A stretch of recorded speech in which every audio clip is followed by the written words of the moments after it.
ನಮಸ್ಕಾರ ಸ್ನೇಹಿತರೆ, ನಾನಿವತ್ತು ನಿಮಗೆ ಒಂದು ಅಗ್ರಿಮೆಂಟ್ ಬ್ರ್ಯಾಂಡ್ ಅವ್ರದ್ದು ಬ್ರಷ್ ಕಟ್ರನ್ನ ರಿವೀಲ್ ಮಾಡಿ ತೋರಿಸ್ತಾ ಇದ್ದೀನಿ.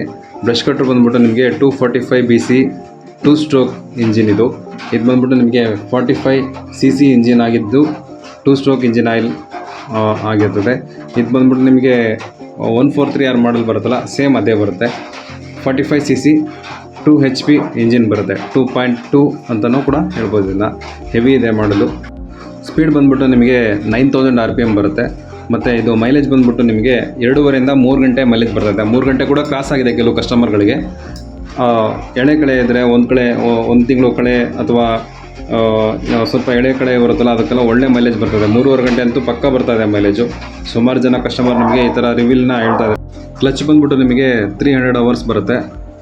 300 ಅವರ್ಸ್ ವಾರಂಟಿ ಕೂಡ ಕೊಡ್ತಾಯಿದ್ದೀವಿ ನಾವು. ಇದನ್ನು ಒಳ್ಳೆ ಮೈಲೇಜ್ ಇರೋವಂಥ ಮಿಷಿನ್ ಇದು. ನಿಮಗೆ ಫ್ಯೂಯಲ್ ಟ್ಯಾಂಕ್ ಬಂದ್ಬಿಟ್ಟು 950 ml ಆಗುತ್ತೆ. 2 ಸ್ಟ್ರೋಕ್ ಇಂಜಿನ್ ಆಯಿಲು. 1 ಲೀಟ್ರ್ ಪೆಟ್ರೋಲ್ಗೆ 2T ಆಯಿಲ್ನ 40 ml ಹಾಕಬೇಕಾಗತ್ತೆ. ಅದೇ ಬ್ರ್ಯಾಂಡೆಡ್ ಆಯಿಲ್ ಆದರೆ 20 ml ಆದರೆ ಸಾಕು 1 ಲೀಟ್ರ್ ಪೆಟ್ರೋಲ್ಗೆ. ಅಗ್ರಿಮೆಂಟಲ್ಲಿ ಇದನ್ನು ಗೋಲ್ಡ್ ಸೀರೀಸ್ ಅಂತಲೇ ಹೇಳ್ತಾರೆ. ಬ್ರಷ್ ಕಟ್ರು 2 ಸ್ಟ್ರೋಕ್ ಇಂಜಿನ್ ಆಗಿದ್ದು ತುಂಬಾ ಪರ್ಫಾರ್ಮೆನ್ಸ್ ಸ್ಪೀಡ್ ಜಾಸ್ತಿ ಇದೆ. ಒಳ್ಳೆ ಮೈಲೇಜ್ ಬರೋಂಥ ಮಿಷಿನ್ ಇದು. ನೀವೇನಾದರೂ ಹೆವಿ ಮಾಡೆಲ್ನ ನೋಡ್ತಾ ಇದ್ದರೆ ಅಥವಾ ಬಾಡಿಗೆ ಹೊಡೆಯೋಕ್ಕೆ ಏನಾದ್ರು ನೋಡ್ತಾ ಇದ್ದರೆ ಅಥವಾ ನಿಮ್ಮ ಹತ್ರ ಏನೋ ಜಮೀನು ಜಾಸ್ತಿ ಇದ್ದು ಬೆಳಗ್ಗೆಯಿಂದ ಸಂಜೆವರೆಗೂ ಕೆಲಸ ಮಾಡಬೇಕು ಅನ್ನೋ ಒಂದು ಇಂಡಕ್ಷನ್ ಇರುತ್ತೆ, ಒಳ್ಳೆ ಮಿಷನ್ ಆಗಿರಬೇಕು, ಕ್ವಾಲಿಟಿ ಇಂಜಿನ್ ನೋಡ್ತಾ ಇರ್ತೀರಾ, ಆ ಥರದೆಲ್ಲ ಇದನ್ನು ಸೆಲೆಕ್ಟ್ ಮಾಡ್ಕೋಬೋದು. ಮತ್ತು ಬಾಡಿಗೆ ಹೊಡೆಯೋರಿಗಾದರೆ ತುಂಬಾ ಇದು ಅನುಕೂಲ ಆಗಿದೆ. ಬೆಳಗ್ಗೆಯಿಂದ ಸಂಜೆವರೆಗೂ ಕೂಡ ಇದನ್ನು ಬಾಡಿಗೆ ಹೊಡಿತಿದ್ದಾರೆ. ಒಳ್ಳೆ ಮೈಲೇಜ್ ಇರೋದ್ರಿಂದ, ಒಳ್ಳೆ ಸ್ಪೀಡ್ ಇರೋದ್ರಿಂದ, ಒಳ್ಳೆ ಪರ್ಫಾರ್ಮೆನ್ಸ್ ಇರೋದ್ರಿಂದ ಇದನ್ನು ತುಂಬ ಜನ ಇಷ್ಟಪಡ್ತಾ ಇದ್ದಾರೆ. ಕ್ವಾಲಿಟಿ ಮತ್ತು ಮೈಲೇಜ್ ಪರ್ಪಸ್ ಹಾಗೆ ಸ್ಪೀಡಿಗೆ ಮತ್ತು ನಿಮಗೆ ಹೆವಿ ಮಾಡೆಲ್ ಆಗಿರೋದ್ರಿಂದ ನಿಮಗೆ ಇದು ತುಂಬಾ ನಮಗೆ ಎನ್ಕ್ವೈರಿ ಬರ್ತಾ ಇದೆ. ತುಂಬ ಜನ ಇದನ್ನು ಎನ್ಕ್ವೈರಿ ಮಾಡ್ತಾಯಿದ್ರು. ವೀಡಿಯೋ ಕಳಿಸಿ, ಫೋಟೋ ಕಳಿಸಿ, ಪರ್ಫಾರ್ಮೆನ್ಸ್ ಹೇಗಿದೆ ಎಲ್ಲ ಕೇಳ್ತಾಯಿದ್ರು. ಹಾಗಾಗಿ ನಾನು ಈ ವಿಡಿಯೋನ ನಿಮಗೆ ರಿವೀಲ್ ಮಾಡಿ ತೋರಿಸ್ತಾ ಇದ್ದೀನಿ. ಈ ಮಿಷನ್ ನೀವು ನೇರವಾಗಿ ಏನಾದರೂ ನೋಡಬೇಕು ಅನ್ನೋ ಆಸಕ್ತಿ ಇದ್ದರೆ ನಮ್ಮ ಶಾಪಿಗೆ ವಿಸಿಟ್ ಮಾಡ್ಬೋದು. ಬಂದ್ಬಿಟ್ಟು ನಮ್ಮ ಶಾಪಲ್ಲಿ ಇದನ್ನು ನೀವು ಡೆಮೋ ಕೂಡ ಮಾಡ್ಬೋದು, ಆಪ್ರೇಟ್ ಕೂಡ ಮಾಡಿ ನಿಮಗೆ ತೋರಿಸ್ಕೊಡ್ತೀವಿ. ಮಿಷನ್ ಮಾತ್ರ ನಿಮಗೆ ತುಂಬಾ ಸ್ಮೂತ್ ರೈಡ್ ಆಗುತ್ತೆ ಮತ್ತು ವೈಬ್ಲಿಂಗ್ ಕೂಡ ಬರಲ್ಲ. ನಾನು ನೆಕ್ಸ್ಟು ನಿಮಗೆ ಇದನ್ನು ತೋರಿಸ್ತೀನಿ. ನಮ್ಮ ಹುಡುಗ ಸ್ಟಾರ್ಟ್ ಮಾಡಿ ನಿಮಗೆ ತೋರಿಸಿ ನೋಡಿ ಎಷ್ಟು ಸ್ಮೂತಾಗಿ ರನ್ ಆಗುತ್ತೆ, ಸ್ಪೀಡಾಗಿ ಸ್ಟಾರ್ಟ್ ಆಗುತ್ತೆ ಅಂತ.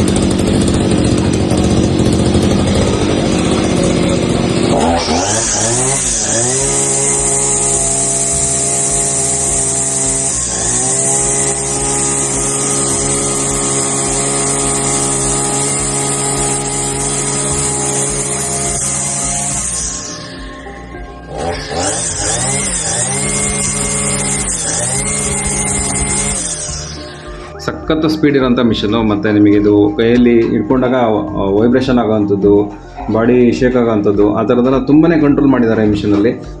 ನೀವು ದೊಡ್ಡ ದೊಡ್ಡ ಕಳೆ ಮಿಷನ್ಗಳ ಗಿಡಗಳ ಗಂಟೆಗಳನ್ನ ಕೂಡ ನೀವು ಈ ರೀತಿ ಕಟ್ ಮಾಡ್ಕೊಬೋದು. ತುಂಬಾ ಲೈಟ್ ವೆಯ್ಟ್ ಇದೆ. 6.7 kg ಬರ್ತಾ ಇದೆ ತೂಕ. ಇದು ನಮಗೆ ತುಂಬಾ ಈಸಿಯಾಗಿ ಕೂಡ ಕ್ಯಾರಿ ಮಾಡ್ಬೋದು. ಹೆಣ್ಮಕ್ಳು ಕೂಡ ಇದನ್ನು ಉಪಯೋಗಿಸ್ತಾರೆ. ಮೆಕ್ಕೆಜೋಳ ಸಾಲುಗಳಲ್ಲಿ ಈ ಥರ ನೀವು ಏನಾದರೂ ಪ್ಲ್ಯಾನ್ಗಳು ಮಾಡ್ಕೊಂಡಿದ್ರೆ, ಈ ಥರ ಮಾಡಬೇಕು, ಕೆಲಸ ಮಾಡಬೇಕು ಅಂದರೆ, ಕಳೆಯನ್ನು ಈ ಥರ ತೆಗಿಬೇಕು ಅಂದರೆ ಯೂಸ್ ಆಗುತ್ತೆ ಮಿಷಿನ್ ಇದು. ಬಂದ್ಬಿಟ್ಟು ನಿಮಗೆ 52cc ಬರುತ್ತಲ್ಲ, ಸೇಮ್ ಅಷ್ಟೇ ಕ್ವಾಲಿಟಿ ಇರೋಂಥ ಮಿಷಿನ್ ಇದು. ಸ್ಪೀಡ್ ಜಾಸ್ತಿ ಇದೆ, ಮೈಲೇಜ್ ಕೂಡ ಜಾಸ್ತಿ ಇದೆ. ನಿಮಗೆ ನ್ಯೂ ಜನ್ರೇಷನಿಗೆ ಅಂತಲೇ ರೆಡಿ ಮಾಡಿರೋಂಥ ಮಿಷನ್ ಇದು. ಇವಾಗ ಹಿಂಗೆ ತಕ್ಕಂಗೆ ಕಸ್ಟಮರ್ಗೆ ಯಾವುದೇ ರೀತಿ ಕೇಳ್ತಾರೆ ಅದೇ ರೀತಿಯೇ ಇದನ್ನು ಮಾಡಿಫೈ ಮಾಡಿರೋವಂಥ ಮಿಷನು. ಇದು ಬಂದ್ಬಿಟ್ಟು ಜಪಾನ್ ಟೆಕ್ನಾಲಜಿ ಬರುತ್ತೆ. ಸ್ಪೆಷಾಲಿಟಿ ಏನಪ್ಪ ಅಂತ ಅಂದರೆ NGK ಸ್ಪಾರ್ಕ್ ಪ್ಲಗ್ ಹಾಕಿರೋದ್ರಿಂದ ಒಳ್ಳೆಯೇ ಮೈಲೇಜ್ ಬರ್ತಾ ಇದೆ. ಮತ್ತು ಒರಿಜಿನಲ್ ವಾಲ್ವೋ ಕಾರ್ಬೇಟ್ರ್ ಇದರಲ್ಲಿ ಇನ್ಸ್ಟಾಲ್ ಮಾಡಿದ್ದಾರೆ. ಹಾಗಾಗಿ ನಿಮಗೆ ಮೈಲೇಜಲ್ಲಿ ಯಾವುದೇ ರೀತಿಯ ಸಂಕೋಚ ಇಲ್ಲದೇ ನೀವು ಏನು ಎಕ್ಸ್ಪೆಕ್ಟ್ ಮಾಡ್ತೀರಾ 3 ಅವರ್ಸು 2.5 ಅವರ್ಸು ಪಕ್ಕ ಬರ್ತಾ ಇದೆ ಮೈಲೇಜ್. ಮೆಟಲ್ ಕ್ಲಚ್ ಇದೆ, ಹಾಗಾಗಿ ಇದರಲ್ಲಿ ಹೆವಿ ಕೆಲಸಗಳು ಕೂಡ ನಾವು ಮಾಡ್ಕೊಬೋದು. ಎಕ್ಸ್ಪೀರಿಯನ್ಸ್ ಚೆನ್ನಾಗಿದ್ದರೆ ಈ ಮಿಷನ್ ಯೂಸ್ ಮಾಡೋದು ತುಂಬಾ ಈಸಿ ಆಗುತ್ತೆ. ಮತ್ತು ನಿಮಗೆ ಮೈಲೇಜ್ ಕೂಡ ತುಂಬಾ ಚೆನ್ನಾಗಿ ಬರುತ್ತೆ.